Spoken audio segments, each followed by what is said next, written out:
suis éducatrice spécialisée, je suis à plein temps.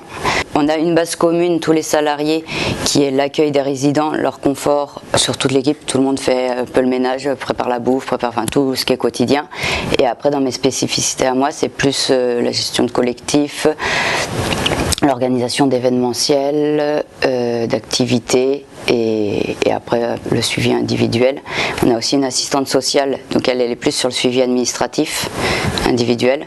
Moi du coup je suis plus sur l'éducatif. Le fonctionnement de la maison, c'est une maison qui se veut adapter aux habitants et pas l'inverse, que les habitants ne doivent pas s'adapter à la maison. Mais donc du coup elle fonctionne avec un conseil de maison tous les 15 jours où tout se décide au conseil de maison. Donc conseil de maison, c'est une réunion d'habitants où on parle tout du fonctionnement de la maison et du collectif et de la gestion collective. Tout ce qui est, si on veut changer les heures de repas, si on veut, voilà, tout se décide par les habitants à cet endroit-là. Donc c'est souvent là que sont proposées les activités. Donc on leur demande beaucoup ce qu'ils ont envie, il n'y a pas toujours beaucoup d'idées. Donc nous, quand on a des idées, on les propose aussi en fonction de ce qu'on a pu percevoir, des envies ou par rapport à des discussions informelles qu'il y a pu avoir. Là par exemple, c'était on va essayer d'aller à un bal de village, on n'a pas encore trouvé le village. Mais voilà, ça c'était une envie qui avait été émise au café, voilà. Et après on propose en conseil de maison et du coup après on l'organise et si possible avec l'aide des habitants, ce qui n'est pas toujours le cas, ça dépend.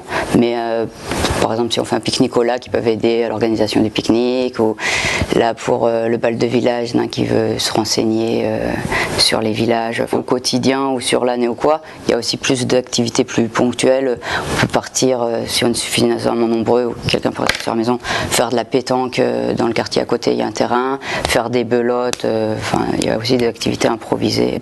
Il y a beaucoup de personnes qui ont l'habitude quand même du système de foyer et tout ça. Il y en a certaines qui sont allées dans aucun avant parce qu'ils refusaient, d'autres qui ont quand même l'habitude. Nous quand on les reçoit, enfin quand du coup on décide qu'il y a une place et on choisit la personne vient voir sur le lieu si ça lui plaît, on lui montre sa future chambre, c'est elle qui décide après si elle veut venir ou pas. Quand elle décide de venir, du coup on l'accueille, on essaye de voir un jour où on est dispo bien pour bien l'accueillir, que tout soit prêt évidemment quand elle arrive et que sa chambre soit nickel.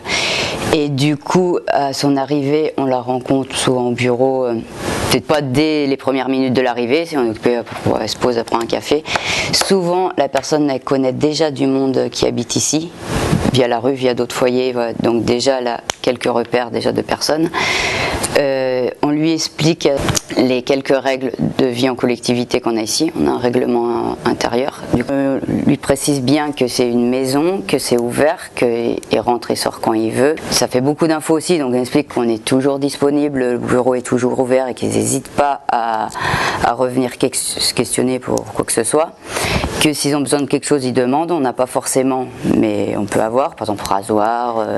Là par exemple, il y en a un qui nous demandait des peignes, effectivement on n'en avait pas, mais voilà, qu'ils n'hésitent pas à demander, et si on a, et du coup on a refait pour la commande de Resto du Cœur, commander des peignes.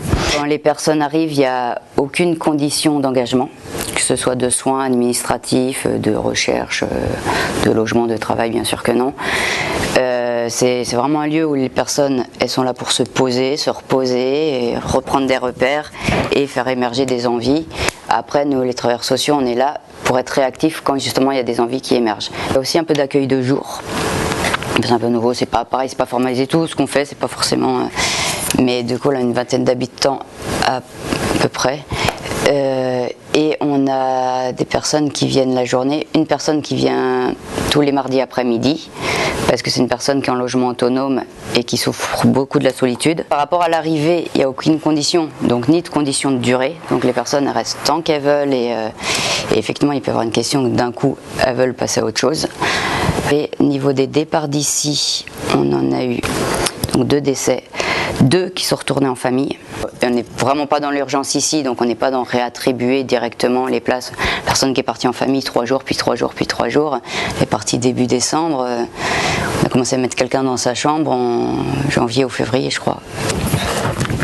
La solidarité pour moi, je pense que c'est de l'entraide, du partage. C'est du fait ici, effectivement, on a ouvert pour les gens mais maintenant dans le fonctionnement au quotidien, c'est vraiment de l'échange, du partage. Là encore tout à l'heure, un habitant qui m'a donné une cigarette, et c'est ça. Et je pense que c'est être bienveillant les uns envers les autres. Je pense que c'est surtout ça au départ.